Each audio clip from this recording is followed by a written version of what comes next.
construir o ambiente de glória aonde ele se manifesta. Então, o que nós precisamos como pastores, como igreja, é ter uma mentalidade de edificação e não apenas de manifestação. E entender que eu vou ter que ir para a minha casa, eu vou ter que ir para a minha igreja local e edificar, trabalhar com coisas rotineiras, com coisas comuns, com coisas pequenas, e construir dia após dia. E essa construção diária, corriqueira, cotidiana, vai construir um ambiente, vai liberar o fluir do seu rio. Então, é importante que, na minha cabeça, o Senhor eu já busquei do Senhor essa mensagem. Na minha cabeça, eu já tenho o início, o desenvolvimento e a conclusão. Embora eu não ser mestre e não consiga, talvez, transmitir nessa estrutura de início, desenvolvimento e conclusão, mas na minha cabeça eu tenho a mensagem na minha mente, e pode ser que a maneira como eu vá transmitindo, pode ser que a sua mente vá para outro lugar. Nós somos assim, a gente começa a ouvir uma coisa e a nossa mente viaja. Então, se de repente você entender que essa mensagem realmente é uma mensagem de instrução para a tua vida, para o teu ministério, e pode colaborar para o seu ministério, para o propósito de Deus na tua vida, ouça essa mensagem depois, faça as devidas anotações. Não que eu quero que você me ouça novamente, até porque é bem dessa forma que eu quero começar. Abra a tua Bíblia, por favor, em 1 Pedro, capítulo 5, versículo 2 em diante. Pastor não pode gostar de pregar, pastor tem que gostar de instruir.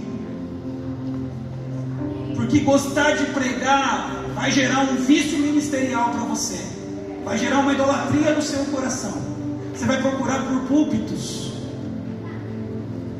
Você precisa gostar de instruir, e você vai procurar por vidas, por pessoas. Nós vamos falar durante a mensagem sobre a vinha. O que cuida da vinha, ele não pode cuidar da vinha porque gosta de uvas. O que cuida da vinha tem que plantar da vinha porque ele gosta do Senhor da vinha. Aleluia. Porque se ele cuidar da vinha porque ele gosta de uvas, ele vai trair o Senhor da vinha, ele vai comer do fruto que não pertence a ele. Ele vai tocar na glória, ele vai beber da glória. E vocês já sabem, ele não divide a sua glória. Então quem cuida de vinha não pode gostar de uva. Deixa eu corrigir, deixa eu melhorar isso. Ele não deve fazer motivado porque gosta de uva. Ele deve fazer porque gosta do Senhor da vinha. E quando o Senhor da vinha o chamar e falar assim: eu quero que você desfrute da uva, que você trabalhou junto comigo, que você trabalhou com o seu coração alinhado ao meu, em fidelidade a mim, eu quero que você desfrute agora. Aleluia. Então é algo bem um pouco amplo. Então eu peço que você fique atento, que o Senhor nos dê graça e que a gente consiga transmitir essa mensagem até o fim. 1 Pedro capítulo 5 versículo 2 diz assim: pastoreai o rebanho de Deus que há entre vós. Pastoreai, cuidai. Não fala assim: olha, se torne um grande pregador, se torne um pregador renomado, conhecido, de boa oratória, com boas frases de efeito. Cuide do rebanho de Deus. É o Senhor dizendo assim: ó, cuide daquilo que é importante para mim, cuide daquilo que eu confiei nas suas mãos, cuide daquilo pelo qual o meu filho precisou derramar o seu sangue na cruz. Cuide, cuide, cuide. Porque se você não cuidar, você vai se ver comigo. Cuide. Pastoreai o rebanho de Deus que há entre vós, não por constrangimento, não porque não tinha outro, não porque nem por nenhum outro tipo de constrangimento, mas espontaneamente, ou seja, com alegria, como Deus quer, nem por sorte da ganância, mas de boa vontade. Às vezes a gente pode pensar assim: Ah, ganância tem a ver com dinheiro. Não. Ganância tem a ver com aquilo que te satisfaz. Alguns se satisfazem com dinheiro. Alguns se satisfazem com uma posição. Uau. Com um microfone na mão. E se isso se tornou uma fonte, alguns com um instrumento na mão, com um lugar no altar, seja na dança, seja com um instrumento. Então aquilo que se tornou uma fonte de satisfação para mim é uma ganância do meu coração. E ele pediu que eu não fizesse por ganância. Então é por isso que eu digo, e ainda que eu disse que não é uma palavra de impacto, mas de instrução, e acaba tendo um impacto de uma instrução pesada, porque eu não vou pastorear a igreja porque eu gosto. Entenda, o texto está dizendo, eu vou fazer espontaneamente, com alegria, mas eu vou pastorear porque eu amo o Senhor da igreja. Glória a Deus. Porque se eu fizer porque eu gosto, daqui a pouco eu até esqueci do Senhor da igreja, e eu estou fazendo por uma satisfação pessoal. Não é por satisfação pessoal. O Marcos, o Lucas devem gostar de tocar instrumento, o Paulinho deve gostar de tocar bateria, mas não é a motivação pelo qual vocês devem chegar a ser um instrumento para tocar. Porque eu até gosto de tocar, mas eu gosto mais para quem eu toco do que o fato de tocar. Está conseguindo compreender? Então vamos lá. Nós lemos o versículo 2: nem como dominadores dos que vos foram confiados. Algumas traduções diz assim: nem como dominadores da herança que te foi confiada. Eu gostaria que você repetisse essa palavra comigo: herança. Herança. E é disso que nós queremos falar, da herança que nos foi confiada. Eu acredito que, vamos lá, vamos construindo. Gálatas 3, por gentileza. Só vamos concluir aqui esse aqui para não precisar voltar aqui. Versículo 4. Ora, logo, o Supremo Pastor irá se manifestar, e recebereis a imarcessível coroa da glória. Então, beleza. Gálatas 3, versículo 26 a 29, por favor.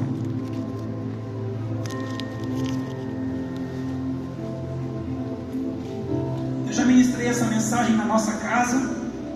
Nós temos alguns dias falado lá sobre dias de Elias. O Senhor nos levou a esse discernimento, e por alguns dias nós falamos sobre dias de Elias. E você é conhecedor da Bíblia, você sabe qual que é o contexto dos dias de Elias. O contexto dos dias de Elias é o contexto onde reina Acabe, marido de Jezabel, e ele e a sua esposa adoravam a Baal. Então, a figura de um rei, ele precisa estar lá para praticar justiça e determinar para quem é a adoração. E de certa forma, você, pastor, eu, pastor, na minha casa, na igreja, onde eu estiver, eu determino, é eu quem estabeleço um governo de justiça, e eu é que escolho quem vai ser adorado. E se eu pratico justiça, e se eu devidamente adoro aquele que é digno, haverá paz e prosperidade na minha casa. Se eu pratico injustiça e cometo idolatria, vou ter problema. Tanto é que, em determinado momento do reinado de Acabe, Deus ordena a Elias que vá até Acabe e fala assim: olha, diga para Acabe que pela sua palavra, a partir de hoje, não vai chover. E olha que interessante, Acabe e Jezabel adoravam a Baal, e Baal é o Deus, na mentalidade deles, era o Deus da fertilidade, o Deus da chuva. Na mente deles era por Baal que uma mulher ficava grávida, e era por Baal que as colheitas eram fartas, porque ele era o Deus da fertilidade, o Deus da chuva. Aí Deus, sendo Deus e agindo de forma extraordinária como sempre, Ele envia o seu profeta e fala assim: vocês adoram a Baal, então eu estou enviando um profeta meu, para dizer que pela palavra dele não vai chover. Uau. Então vocês pensam adorar um Deus que é por ele que vem a chuva, e eu vou enviar um profeta meu, e pela palavra dele não vai chover. Depois daquele período de 3 anos, se eu não me engano, Elias está num outro lugar, sendo sustentado pelos corvos, sendo sustentado pela viúva de Serepta.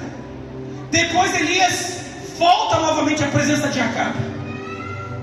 E por que Elias vai ser sustentado pelos corvos e pela viúva? Para não comer da mesa de Jezabel.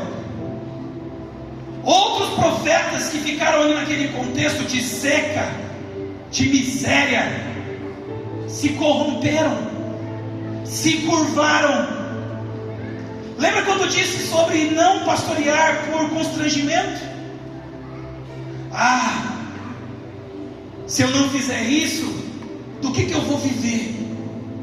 Se eu não fizer isso, pessoas que já não fluem pelo propósito, mas fluem pela conveniência. Já não é mais pelo propósito, já não é mais pelo que queima no coração, é pela conveniência. Então Deus dá ordem a Elias que ele voltasse à presença de Acabe. E lá em 1 Reis 18, todos nós conhecemos, porque nós damos ênfase no momento em que Elias ora e vem fogo dos céus e queima o holocausto e lambe a água. Mas a gente não foca no contexto por trás de tudo aquilo. Então Elias volta à presença de Acabe, 1 Reis 18, e Elias fala assim: junte todo o povo no Monte Carmelo. Interessante que Elias não tinha autoridade para fazer isso. Então Elias era profeta, um representante de Deus, mas ele dependia de que o rei convocasse o povo no Monte Carmelo. E a ordem era que todo o povo fosse convocado no Monte Carmelo. Depois você pode olhar 1 Reis 18. E a hora que todo o povo é juntado no Monte Carmelo, qual que é a ordem de Elias? Qual que é a palavra de Elias? Escolhei hoje a quem sirvais. Se Baal é Deus, sirvam e adorem a Baal. Agora, se o Senhor é Deus, adorem a Deus. Então, nos dias de Elias, há uma necessidade de homens e mulheres que se posicionam.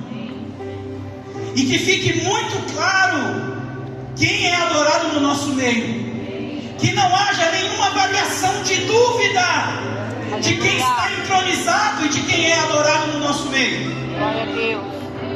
Nos dias de Elias, os homens e as mulheres de Deus, os profetas, precisam ser muito convictos daquilo que eles adoram.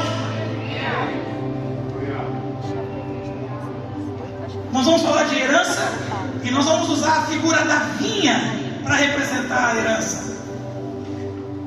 E a gente vai ver que existe uma briga pela vinha. Assim como o princípio de tudo, existe o reino da luz e o reino das trevas. Como que nasce o reino das trevas? Por uma disputa pelo trono. O reino das trevas nasce por um desejo no coração de Lúcifer de se assentar num lugar mais alto.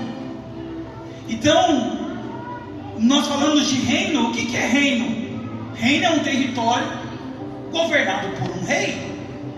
Diga assim comigo: eu vivo num território governado por Cristo. Ele é o meu rei, Ele é o meu Senhor. Aleluia. Mas nós sabemos que existe o reino das trevas. E é importante você que está aqui nos ouvindo, eu estou trazendo uma palavra mais com peso pastoral, mas é importante de repente quem nos ouça que você precisa se definir. Não há neutralidade no reino espiritual. Ou você está na luz, ou você está nas trevas. Não existe meio do caminho. Quem comigo não ajunta, espalha. E quem não é o meu favor, é contra mim. Não adianta dizer assim: não, eu não faço mal para ninguém. eu trabalho, pago as minhas contas. Se você não estiver puxando para o lado do reino da luz, você está favorecendo o lado das trevas. Omissão é pecado. O texto fala lá em 1 Reis 18 que quando Elias desafia, ele pergunta, pode olhar na tua Bíblia, quando ele pergunta, vocês vão ter que decidir a quem vocês servem, diz que ninguém responde nada. Medo, letargia espiritual, indefinição, não tem convicção do que serve, do que adora, do que está fazendo. Gálatas 3, versículo 26, 29, só para ir dando base de questão de herança.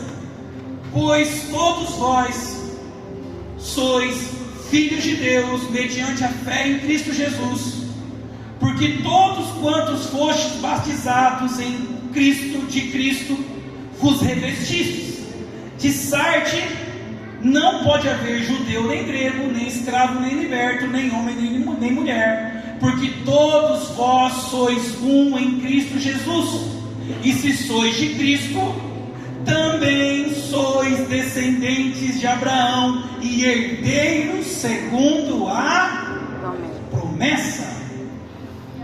Então nós vamos trabalhar nessa ideia de ser herdeiro. Esse texto nos ensina que se eu fui batizado em Cristo, se eu me revesti de Cristo, se eu estou em Cristo, eu sou herdeiro da promessa de Deus, de toda a promessa, incluindo a promessa de Abraão. É aquela promessa de Abraão, que onde você pisar, a planta do vosso pé será seu.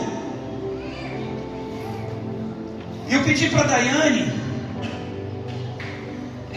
esse livro aqui, querido, você não pode deixar de ler esse livro, Sacerdócio, Igreja e Reino. Esse livro aqui foi o primeiro livro que eu li depois do Curados para Servir. Esse livro foi extraordinário, tanto o primeiro como o segundo. Você não pode, pastor, se você pretende caminhar com o Evangelho, você não leu esse livro, você está perdendo tempo.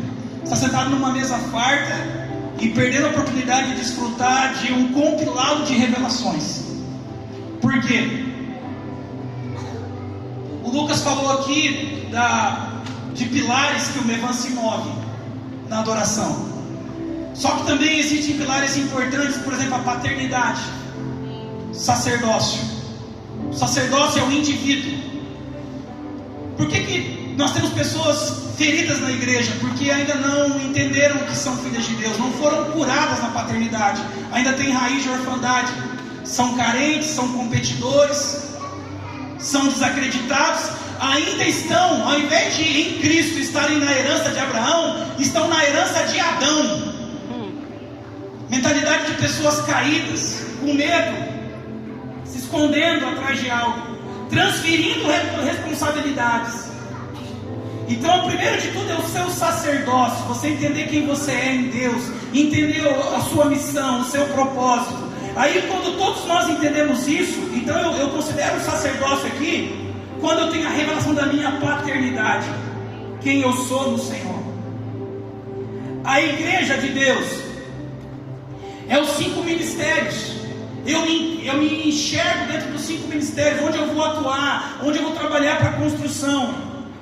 E o reino de Deus, onde nós vamos atuar lá fora, como uma igreja bem estabelecida, bem estruturada. Então não deixa de ler esse livro. Se tem mais alguma coisa que eu lembrar a respeito dele, eu vou falando durante a mensagem.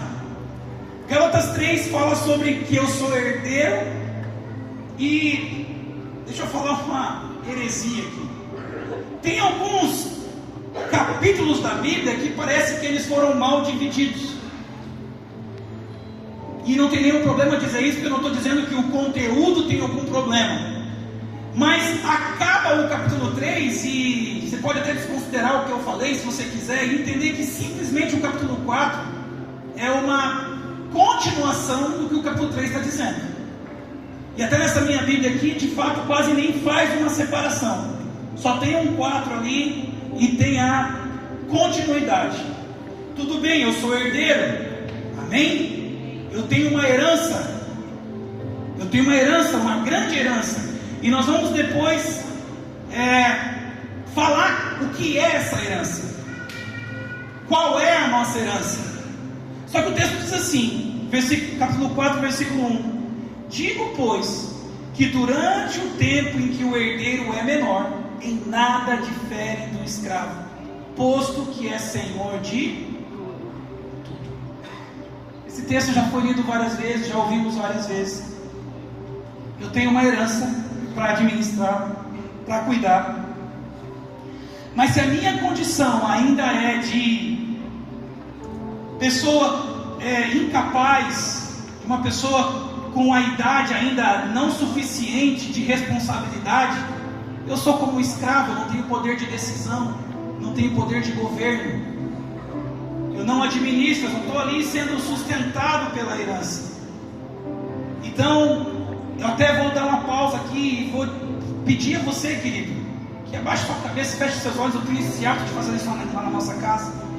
Pede para Deus: Senhor, eu preciso de maturidade, Senhor. Eu preciso amadurecer. Não a maturidade que eu penso ser maturidade. Eu preciso crescer em revelação, em entendimento. Eu não posso me mover numa igreja de entretenimento, me satisfazendo com uma noiva. Eu preciso me tornar um filho responsável que tem preocupação pela herança. Eu preciso me tornar um filho responsável, onde o pai sabe que eu sei qual é o meu papel, qual é a minha responsabilidade, qual é a minha área de atuação.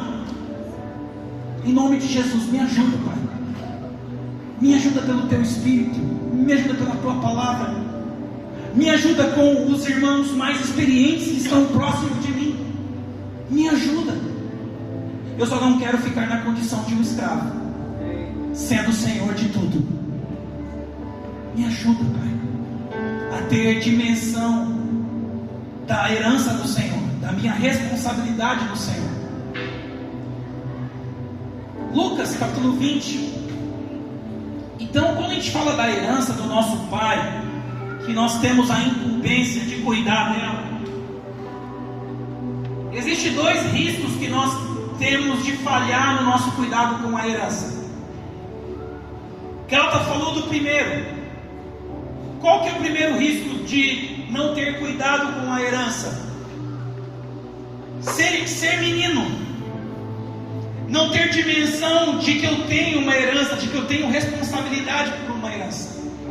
Esse é um dos riscos do meu descuido com a herança, da minha negligência com a herança. Ser menino, não crescer, não desenvolver. Qual que é o outro risco? Lucas 20. É quando eu cresci e fiquei espertinho demais. Aí eu comecei a ver os benefícios dessa herança e passei a amar mais a herança do que o meu pai. Passei a valorizar mais a herança, mais os benefícios, mais os frutos do que o meu próprio pai. E Lucas 20 diz assim, a partir do versículo 9: a seguir, passou Jesus a proferir ao povo esta parábola. Certo homem plantou uma vinha, arrendou a lavradores, confiou a lavradores e ausentou-se do país por prazo considerável. Aqui, querido, eu quero afirmar para você que a vinha é a igreja, e a vinha pode ser o povo de Deus, o rebanho de Deus. A vinha pode ser Israel na interpretação teológica, mas na interpretação prática aqui, eu quero interpretar a vinha como o povo de Deus, como um campo de atuação espiritual de Deus. Qual que é o campo de atuação espiritual de Deus? A igreja. Ele está dizendo que ele tem uma vinha, ele está dizendo que ele tem um campo onde ele atua. Ele está dizendo que ele tem um campo onde ele atua que é importante para ele, e por ser importante para ele, ele arrendou, ele não deu de graça, ele não jogou fora, ele não abandonou, ele arrendou. E quem tem um pouco de conhecimento do mundo comercial sabe o que é arrendar. Arrendar é deixar em toda a condição para fluir. Aquela pessoa só vai ter que trabalhar, repassar aquilo que pertence ao arrendatário e cuidar e zelar. Você não precisa trabalhar para fazer a vinha dar certo, só tem que zelar dela. Você não precisa trabalhar para fazer a igreja dar certo, só tem que zelar dela. A igreja é dele, ele plantou a vinha, está aí no começo do texto que você leu. Ele a estabeleceu, nosso papel é só cuidar dela. Eu tenho dito para os meninos lá em casa que o nosso trabalho é só proteger a unção, é só não tocar na glória, é só proteger a unção, é só não beber da glória de Deus e pronto, ele vai continuar fluindo. Então o Senhor, certo homem plantou uma vinha, arrendou a lavradores e ausentou-se do país por prazo considerável. No devido tempo, mandou um servo aos lavradores para que lhe dessem o fruto da vinha. Os lavradores, porém, depois de o espancarem, o despacharam. Aí você conhece o texto, você sabe que ele vai mandar outros, e a mesma coisa eles vão fazer. Mandou ainda um terceiro, versículo 12, e no versículo 13 ele diz assim: então disse o dono da vinha: o que eu vou fazer com esses homens a quem eu confiei a minha vinha, e agora eles pensam que eles são dono dela?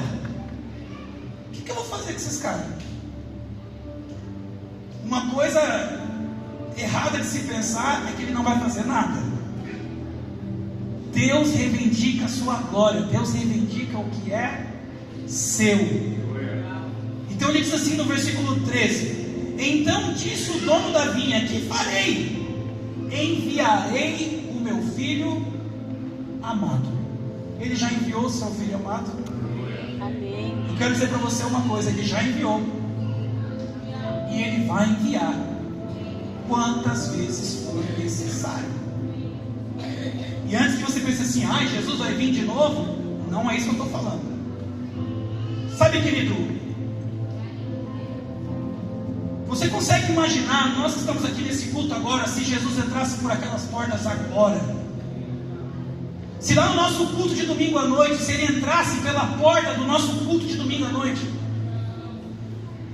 O pastor Celso falou sobre nós ministrarmos oferta. Eu fico impactado com o texto da viúva pobre, porque o texto fala que ele estava parado em frente ao gasofilácio e ele observava a forma como as pessoas deitavam as suas ofertas no gasofilácio. A gente sabe que enquanto ele esteve aqui na terra, em certo momento ele foi ao templo e ele não gostou do que ele viu. Ele virou as mesas. Essa palavra aqui, querido pastor, assim para mim, assim como para cada um, volte para casa, entre no teu quarto de oração e pergunte para ele: eu estou cuidando da tua vinha da maneira como o Senhor quer que cuide dela? Eu estou negligenciando de alguma maneira? Estou sendo negligente por falta de maturidade, por falta de zelo, por ganância? Pergunte para ele: Senhor, eu quero que quando o Senhor venha, o Senhor me encontre fazendo aquilo que o Senhor pediu que fosse feito. Eu não quero ser pego de surpresa. Enviarei o meu filho amado, talvez o respeitem. Vendo, porém, os lavradores arrazoavam entre si: este é o herdeiro. Este é o herdeiro. Qual que é a briga de reino? Jesus está nos contando uma parábola aqui, mas ele está nos falando de uma briga de reino. A briga que nasceu lá no coração de Lúcifer, de usurpar daquilo que é de Deus, a adoração, as riquezas, as nossas vidas. Então o Senhor da vinha falou assim: eu vou enviar o meu filho, talvez respeitem, porque é o meu filho. Mas na mente daqueles que disputam a vinha, quando eles veem o herdeiro, o dono legítimo, aí é que eles ficam desesperados. Eles falam assim: agora é o nosso fim. Um mensageiro tudo bem, mas agora é o herdeiro. Ele é o dono legítimo. Vendo, porém, os lavradores arrazoavam entre si, dizendo: este é o herdeiro, matemo-lo para que a herança venha a ser nossa. Você tem consciência de que você é herdeiro? Você tem consciência de que tem uma herança? Você tem consciência de que você precisa amadurecer para administrar essa herança. Você tem consciência que você precisa ser zeloso com essa herança e cuidar dela do jeito que o pai quer que seja cuidado. E você tem consciência de que tem uma briga por essa herança? Matemo-lo para que a herança seja... Eu falei que reino é um território aonde um rei governa. Nós sabemos que o maligno não tem como matar Jesus, mas ele tem como avançar com pessoas que governem a partir do desejo dele. Porque muitas vezes nós, como filhos dele, nós estamos recuando. Então é uma briga de reino. Dias de Elias são dias de guerras de altares, são dias de briga de reino. E nessa guerra de altar, a guerra é pela adoração, a guerra é por quem assenta no trono. E nós vamos trabalhar e lutar para que a adoração seja exclusivamente dele. É por isso que quando a gente fala da motivação de vir ao culto, eu não posso vir ao culto para me se sentir um pouco melhor. Não, essa não pode ser a motivação. Ainda que você vindo pela presença dele, pela sua palavra, você vá se sentir melhor. Mas você precisa vir com o objetivo de adorá-lo. Porque nos dias de Elias está sentado no trono um homem que na verdade quem governa é sua mulher. E os dias de Elias são dias de vaidade, ambição, idolatria, manipulação, mentira.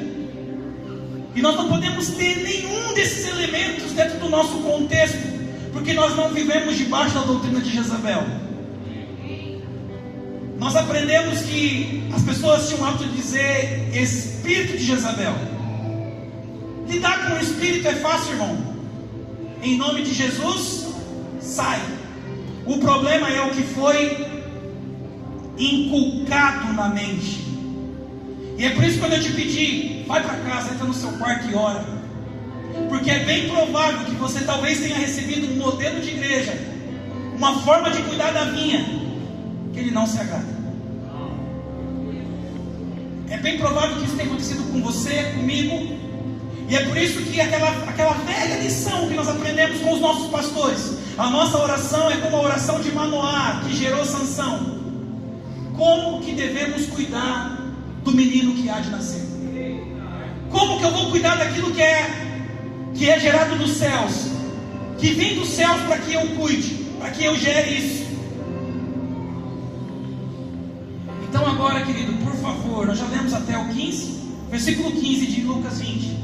E lançando-o fora da vinha, o mataram. Preste bem atenção nesse versículo 15, porque o Senhor é extraordinário. Eu estou aqui com o pastor Reinaldo, está nos acompanhando, é o coordenador do nosso Mevan Academy lá, gosta muito de estudar. Eu estudo um pouco. Já tive o privilégio de crescer num ambiente de muita instrução. E você sabe que as pessoas questionam a veracidade das Escrituras. As pessoas falam assim: o que te prova que foi Deus que escreveu a Bíblia? Uma das provas, uma das evidências, não que precise de prova, porque o pastor Luiz diz que para quem crê, nenhuma explicação é necessária. Para quem não crê, nenhuma explicação é suficiente. Mas, uma hora você estiver conversando com alguém e ela te fazer algum questionamento, a Bíblia foi escrita em lugares diferentes, por pessoas diferentes, em tempos diferentes, e ela tem uma concordância. Só o Espírito Santo pode fazer isso. E você sabe que Deus, Ele nos ama muito. Deus nos ama muito e tem muita misericórdia de nós, porque a gente ouve lá, o texto diz assim: os sinais seguirão os que creem. E quando a gente pensa em sinal, a gente só pensa nos milagres. E os sinais de Deus também é para que a gente não se perca. Os sinais de Deus é para dizer assim: olha, não é por aí. Eu tenho que estar atento aos sinais. E o Senhor nos sinaliza por diversas vezes. Ele nos sinaliza. E eu tenho que ficar atento, porque nas leituras há sinalizações de Deus. E esse versículo 15 aí, para mim, é uma sinalização de Jesus, assim como ele fez em vários outros momentos. Porque Jesus, você sabe, aos 12 anos ele se perde dos pais, e ele está no templo entre os doutores, e ele já falava com profundo conhecimento das Escrituras. Então Jesus, ele, ao se defender em algum momento, ele falava das Escrituras assim com muita tranquilidade. Então, para mim, aí nesse versículo 15, Jesus, ao contar essa parábola, ele está falando de muitas coisas. Inclusive, ele está fazendo uma referência de um texto que nós vamos para ele agora. Quando ele fala assim no versículo 15: e lançando-o fora da vinha, o mataram. Que lhes fará, pois o dono da vinha virá e exterminará aqueles lavradores e passará a vinha a outros. Ao ouvirem isso, disseram: tal não aconteça. Irmão, se você não quiser fazer a coisa do jeito certo, tá bom, só que ele não vai deixar na tua mão, ele vai tirar, e vai procurar alguém que seja segundo o coração dele, alguém que submeta à vontade dele, alguém livre de vício evangélico, vício ministerial. Ele procura um Davi segundo o coração dele, que às vezes é até pior moralmente que você. Talvez te escandalize os pecados que ele tenha no currículo dele, mas que tenha a capacidade de inclinar o coração e dizer: Senhor, eu pequei contra ti. Senhor, eu não posso viver sem o seu Espírito, porque é Ele que me instrui, é Ele que me conduz. Então é claro que aqui no versículo 15 está falando do próprio Jesus, que foi crucificado fora da cidade de Jerusalém. É claro que está falando disso de forma direta. Mas olha que interessante, abra comigo por favor a tua Bíblia em 1 Reis capítulo 21. E daí vem o título da nossa mensagem: um tipo de pessoas que não negocia a sua herança. Você quer repetir comigo para ficar gravado? Um tipo de pessoas Que não negocia a sua herança. 1 Reis, capítulo 21, versículo de 1 a 20. Agora você preste bem atenção, nós vamos ler alguns versículos. Sucedeu depois disto o seguinte. E aqui, querido, é interessante demais essa história, porque tem toda aquela história que eu contei de Elias vir dizer que não vai chover, de Elias vir desafiar os profetas de Baal, de ter uma guerra. Acabe vence uma guerra aqui, embora a semelhança de Saul, ele não extermina o rei que era para ele também ter exterminado.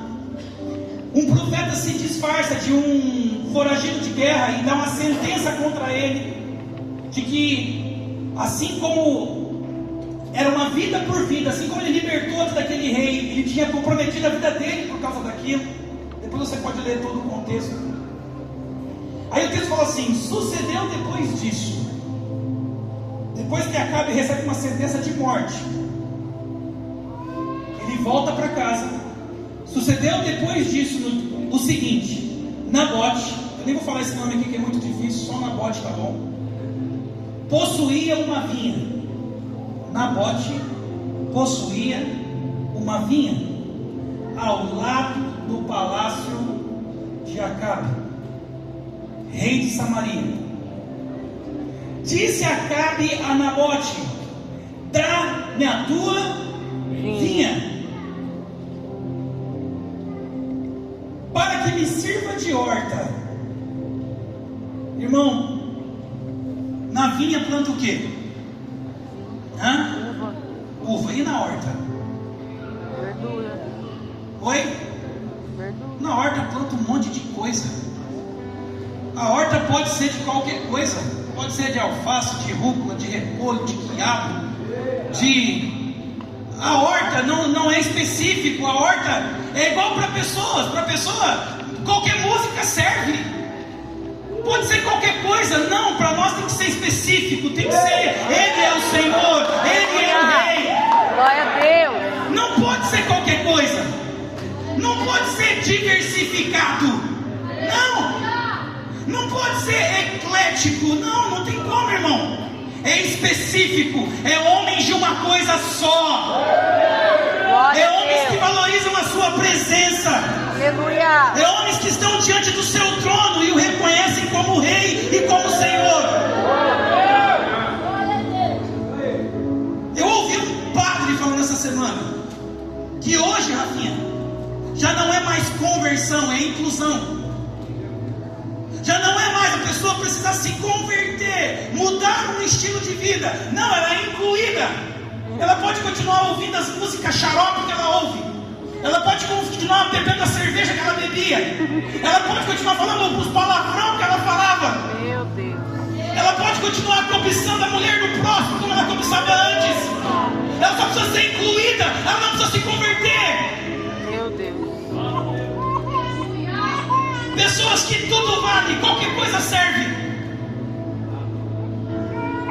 Ei, irmão, quer ser assim? Quer querer transformar a horta em vinha? O dono da vinha te pega. Meu Deus. Não queira transformar a vinha em horta, irmão.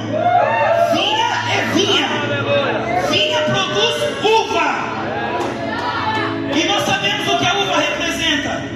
O vinho representa a alegria, que é uma das facetas do Espírito Santo. Além de ser o nosso consolador, o nosso ensinador, a nossa alegria, não vos embriagueis com vinho no qual há contenda, mas enchei-vos do Espírito Santo. Aleluia. Glória a Deus. E tem ainda outros significados para a vinha, para a uva, o próprio sangue de Jesus, a aliança. Nabote, Acabe queria comprar a vinha de Nabote para transformar numa horta. Lembra que eu te falei aqui? Guerra de altares, disputa pela vinha. A vinha lá do lado do palácio. Acabe queria ampliar o seu território. As trevas querem ampliar o seu território. Diga assim: não vai. Não vai. O que vai ser ampliado é a luz. É o reino da luz. As trevas vão ter que recuar. Não. O reino das trevas não vai ampliar o seu território. Não vai. Não vai se tiver homens como Nabote. Porque se tiver pastor frouxo, pai frouxo, mãe frouxa, as trevas vão ampliar seu território.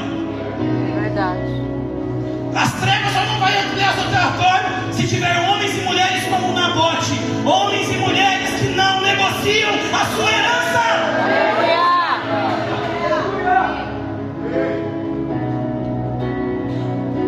Versículo 2: disse Acabe a Nabote: dá-me a tua vinha para que me sirva de horta, pois está perto, ao lado da minha casa.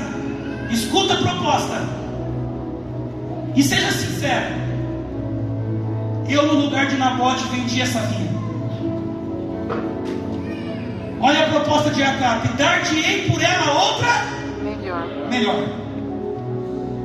Ou, se for do teu agrado, dar-te-ei em dinheiro o que vale.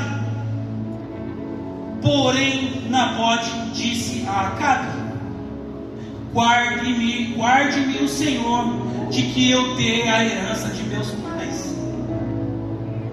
Acabe está dizendo: guarde o meu coração de eu negociar a herança.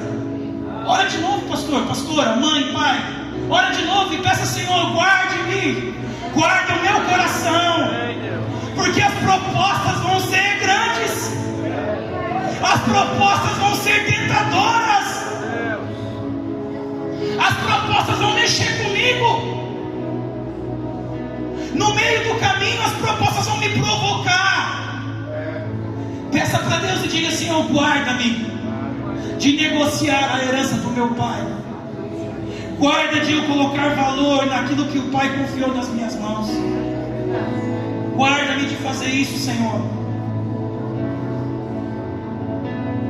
Porém Nabote disse a Acabe: guarda-me o Senhor de que dê a herança dos meus pais. Então Acabe veio desgostoso, indignado para sua casa, por causa da palavra que Nabote lhe falara, quando disse: não te darei a herança de meus pais. E deitou-se na sua cama, voltou o rosto e não comeu. Eu quero te perguntar, querido, para mim e para você, com quem que nós estamos parecendo mais? Com Nabote ou com Acabe? Nabote, o homem firme, convicto de que não vai vender a sua herança.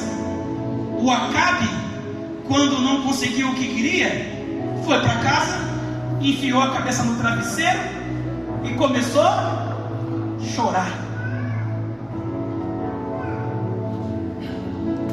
Realmente a herança estava na mão certa, porque meninos não podem cuidar de herança. E aí a própria esposa dele vai dizer para ele: olha, ele deitou em sua cama, voltou o rosto e não comeu pão. Porém, vindo Jezabel. Quando é que a Jezabel se levanta, irmão? É quando se manifesta o Acabe. Quando o Acabe se manifesta, a Jezabel se levanta. Eu até vou arriscar dizer que nem é tanta culpa dela, é mais a culpa dele. Porque se ele estivesse no seu lugar, ela não ganharia o corredor que ganhou. Quando ele tem esse comportamento de ficar ali na cama, com a cara virada, o rosto virado para o colchão ali, para o travesseiro. Porém, vindo Jezabel, sua mulher, ter com ele, lhe disse: que é isso que tem assim desgostoso o teu espírito e não comes pão? E ele lhe respondeu: porque falei a Nabote e lhe disse: dá-me a tua vinha por dinheiro, ou se te apraz, dar-te-ei outra em lugar. Porém ele disse, e o texto repete de forma proposital: não te darei a minha vinha. Aleluia. Então Jezabel, sua mulher, lhe disse: ei, você governa sobre Israel? É você que governa sobre Israel. Você tem autoridade. É esse homem aí que é o rei de Israel, de Samaria. Governas tu com efeito sobre Israel? É você mesmo que é o pastor daquela igreja, irmão. É você mesmo que é o pai dessa família, marido dessa esposa, dono dessa empresa. É você mesmo. Você está agindo como se fosse um menino mimado, com medo porque roubaram a minha bola, furaram a minha bola.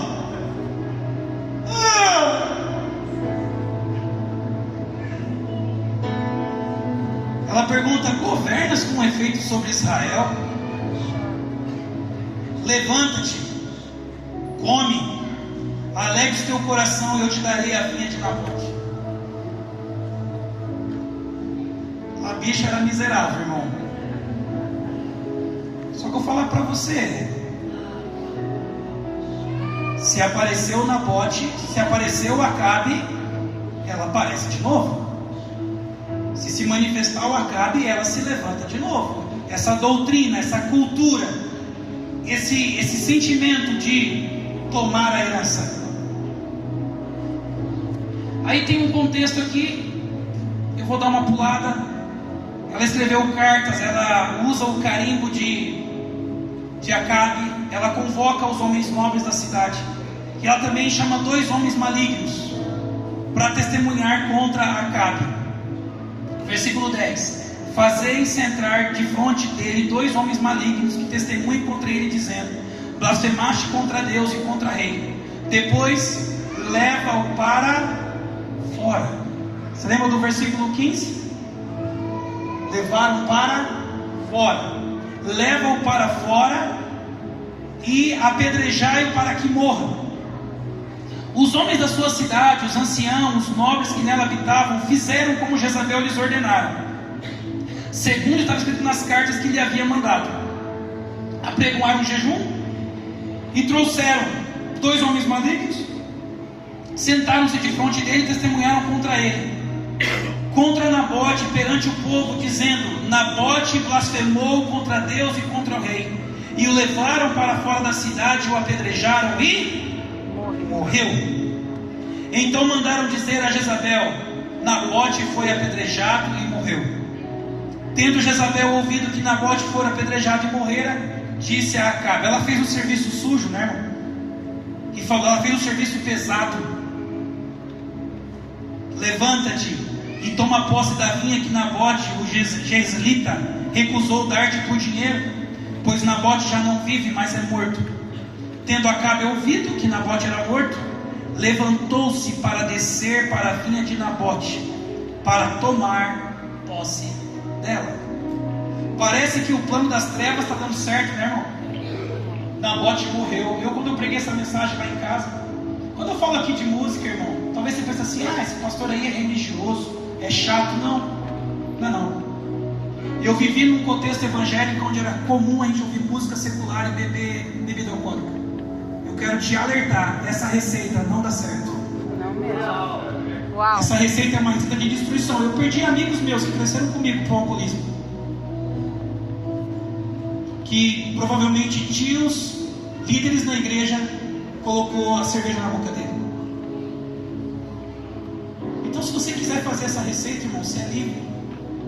E eu estou dizendo para você, se a minha opinião valer para alguma coisa, essa receita não dá certo.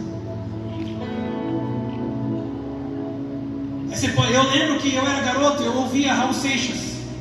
Como é que um crente é capaz de ouvir Raul Seixas? Quase um profeta das trevas. E o Raul Seixas, ele fazia músicas que satirizavam a Bíblia. E uma das músicas dele, ele falava assim: "Ô coitado, foi tão cedo, Deus me livre, eu tenho medo, morrer de pendurado numa cruz." Quem conhece? Vamos ver. Não fica com vergonha, irmão. Conhecer você conhece, você não canta mais. Glória a Deus. E nem ouve. Mas Glória conhecer você conhece.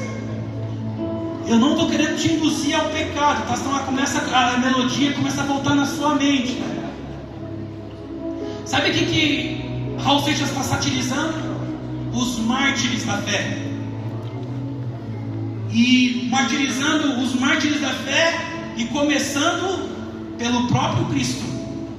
Ele fala assim: eu não sou besta para bancar onda de herói.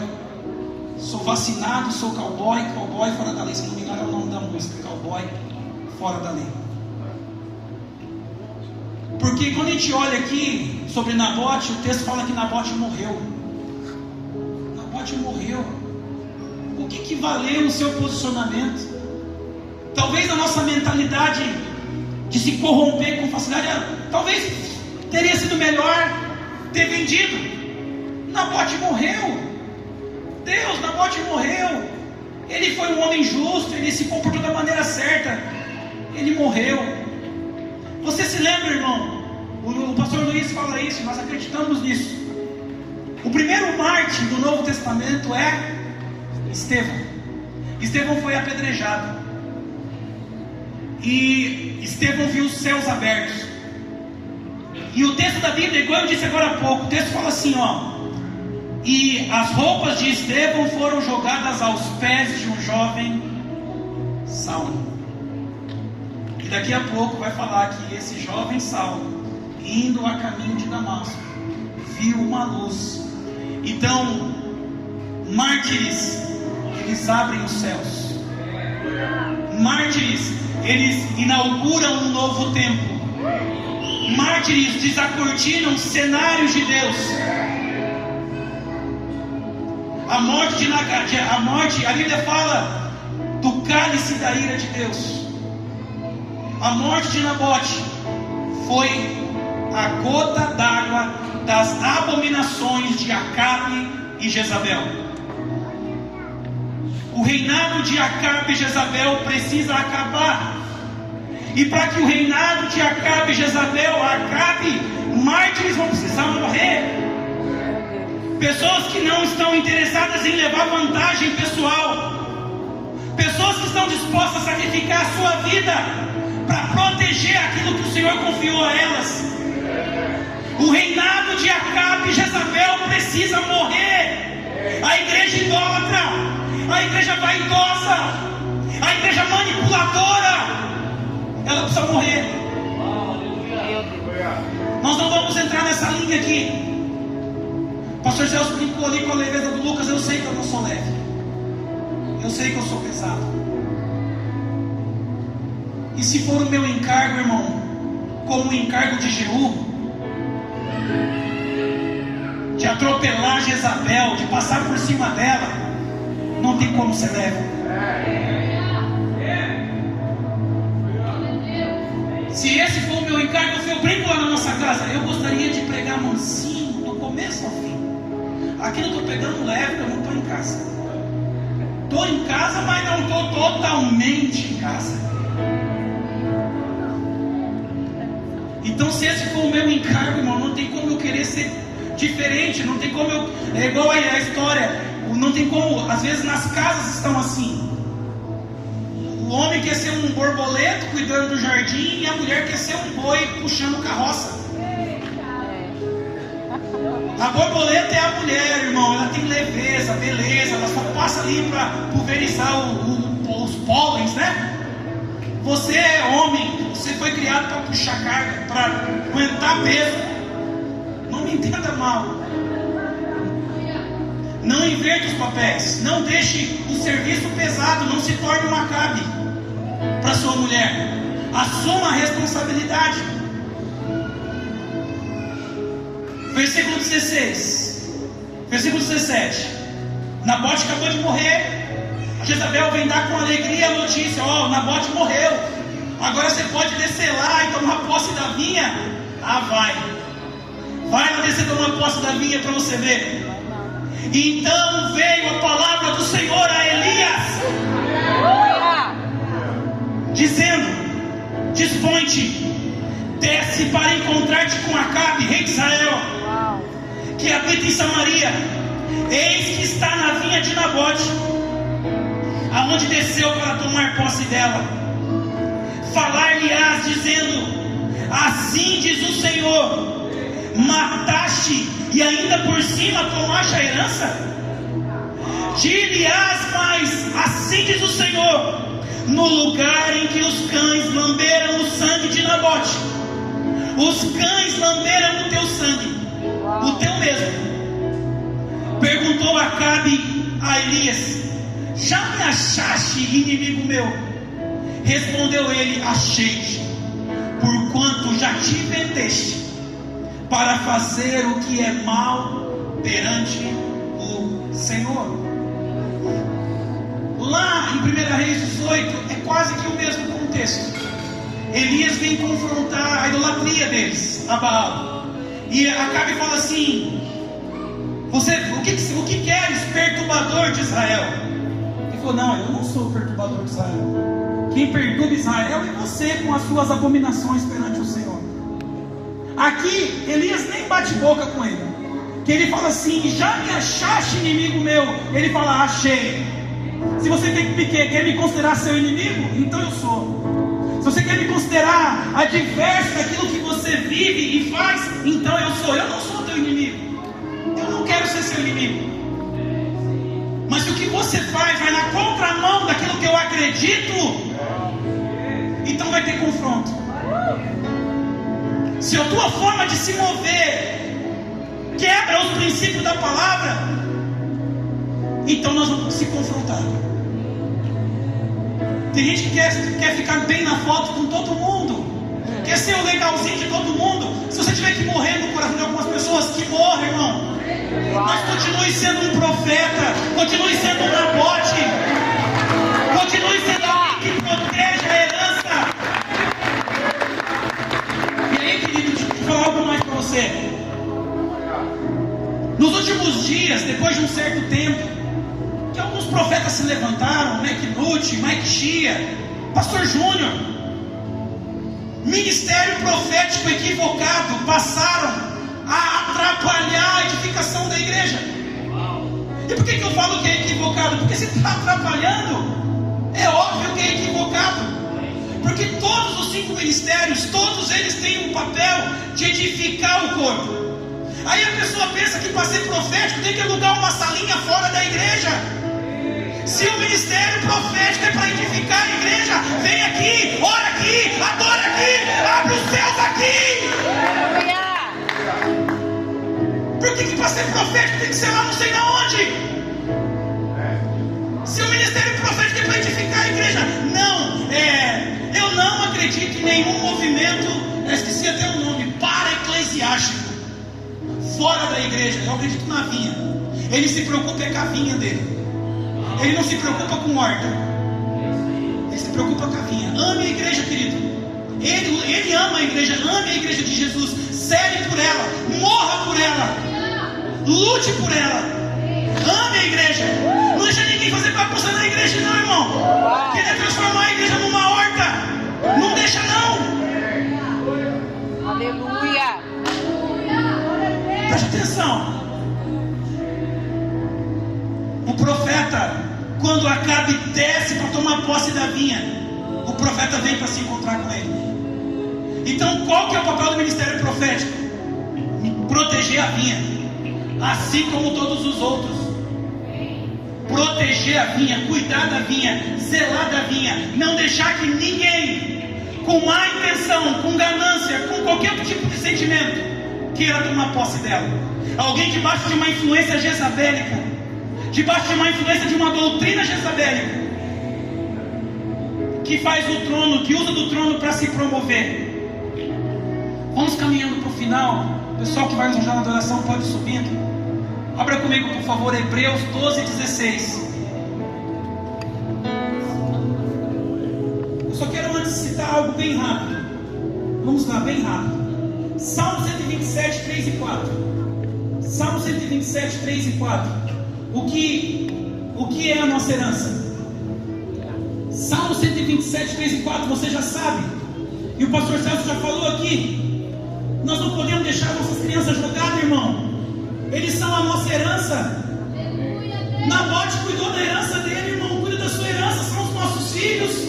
Aleluia. Salmo 127, 3 e 4. Herança do Senhor são os filhos. Nós vamos ser um tipo de pessoas que não negociam a nossa herança, que não tratam a nossa herança como algo sem valor. Então cuida bem dos seus filhos, irmão. Tem crente bobo, só fica atrás do mover, do aleluia, e o filho dele está lá não sei para onde, correndo risco. Assistiram lá o filme O Som da Liberdade? O Brasil é o segundo país em rapto de criança, segundo os dados. Os filhos são a herança do Senhor. E o que o texto continua dizendo? Como flecha nas mãos do guerreiro. Tá, os filhos são herança, mas também são como flecha. Porque herança é assim, herança em Deus é assim. E quem entender isso vai nadar de braçada. Ele confia coisas menores para eu aprender a lidar com coisas maiores. O filho é uma herança e é como flecha. Sabe por quê, Rafinha? Salmo 2, versículo 8. Pede-me e eu te darei as nações por herança. E por que os filhos são flecha? Quem é que vai conquistar as nações, irmão? São os nossos filhos. Eles são a nossa herança, que nós estamos preparando eles para que eles alcancem as nações. A visão de Deus não é uma igreja, a visão de Deus é a cidade, para que a gente aprenda a exercer reino na cidade. A gente está conseguindo cuidar nem da igreja, como é que a gente vai cuidar da cidade, irmão? Meu Deus. Aprende a cuidar da igreja para que você possa manifestar o reino a partir da igreja. Aprende a cuidar da vinha. A partir dos nossos filhos, eles vão alcançar as nações. Então, filhos são herança. Filhos são a nossa herança, amém? Amém. As nações são a nossa herança. Eu quero dizer ainda mais. Deuteronômio, capítulo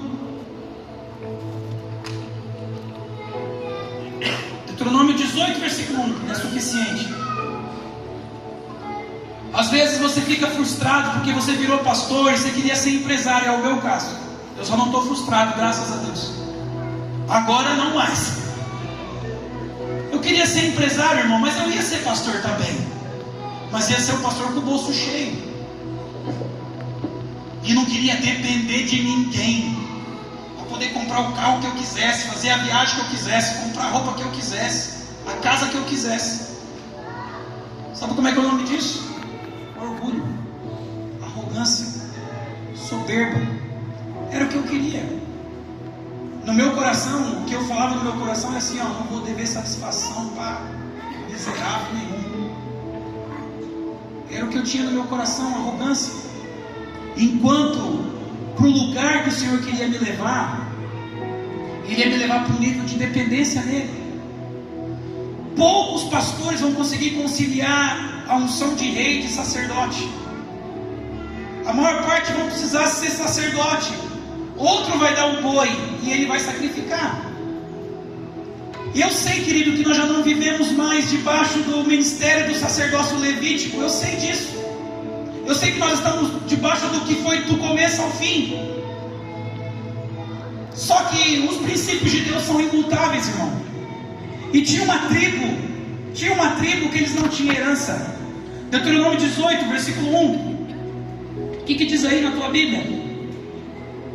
Os sacerdotes, levitas e toda a tribo de Levi não terão parte nem herança em Israel das ofertas queimadas ao Senhor, e daquilo que lhes é devido comerão. Você não vai comer do fruto do seu trabalho. Você vai comer de oferta, embora você não quisesse. É disso que você vai comer. Pelo que não terão herança no meio dos seus irmãos. O Senhor é a sua herança, como lhes tem dito. Você não vai ter herança. Você vai ver os outros prosperar, mas você não vai prosperar. Você vai dar ideia para os outros ficar ricos, mas você não vai ficar rico, porque você já é o mais rico de todos. Você já tem um chamado mais nobre. Você tem um chamado de cuidar da arca, de cuidar da presença, de zelar. Está aí no texto, ó. Será este, pois, o direito devido aos sacerdotes da parte do povo, dos que oferecerem sacrifício. O papel deles seria cuidar da arca, cuidar dos serviços do templo. Hebreus 12:16, agora que eu citei já há algum tempo. Hebreus 12:16 é um texto conhecido, você já conhece. É um texto que fala da tolice de Esaú, da insensatez de Esaú. Todas as vezes que eu me pego numa falha, numa fraqueza, eu peço: Senhor, perdoa a minha tolice, perdoa a minha insensatez, porque nós trocamos coisas tão valiosas por coisas tão desprezíveis. Hebreus 12:16 assim: nem haja algum impuro ou profano como foi Esaú, que por um repasto vendeu o seu direito de primogenitura. Qual que é o direito de primogenitura, irmão? O direito de administrar a herança. Quando a gente coloca os nossos desejos acima da nossa responsabilidade, a gente perde o direito de administrar a herança do Pai. E esse texto é muito forte, porque ele fala assim: ó, pois sabeis também que posteriormente, querendo herdar a bênção, foi rejeitado, pois não achou lugar de arrependimento, embora com lágrimas o tivesse buscado. É muito sério desprezar a herança do Senhor, querido. Mas para que você não fique com esse sentimento assim, de tipo assim: eu desprezei a herança, eu cuidei mal da herança. E se você usar Esaú como exemplo, você vai ficar depressivo, porque Esaú não encontrou um lugar de arrependimento. Mas no Novo Testamento, Jesus conta a parábola de um filho que pede para o seu pai a sua herança. Ele pega a sua herança e ele faz o que com ela? Ele desperdiça a sua herança. Só que ele volta, ele cai em si, ele volta para o pai e fala assim: pai, eu pequei contra ti, eu não sou digno de ser chamado teu filho. Você conhece muito bem o texto. E ele é tratado como filho novamente. Só que eu não posso ficar só ali no... É muito bom o pai me abraçar, me colocar vestes novas, anel novo no meu dedo, sandálias novas, é muito bom. Mas como é que eu vou assumir responsabilidade pela herança do meu pai? Fica de pé comigo, querido. Se você deseja ser esse tipo de gente que não negocia a sua herança, E se junto comigo você quiser interceder pela igreja, por nós pastores, pastoras, pais e mães, e se quiser vir aqui à frente, dobrar o seu joelho, enquanto nós somos ministrados por uma canção, vamos ter um tempo de intercessão, de adoração, e vamos dizer: Senhor, Tu és a minha herança, Pai. Não há nada de mais valioso para mim do que o Senhor. Nenhum outro valor pode ser comparável àquilo que nós já recebemos do Senhor. Nós não vamos negociar a nossa herança, Pai.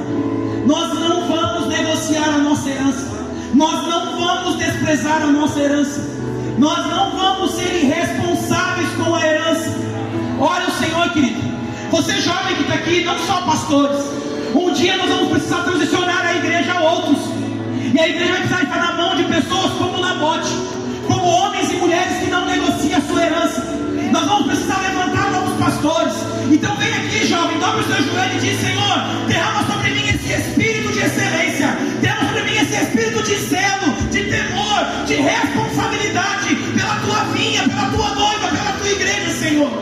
Em nome de Jesus, vamos, interceda, vamos, peça para Ele: Senhor, me desenvolva, me amadureça, Senhor, me capacite para cuidar da tua casa.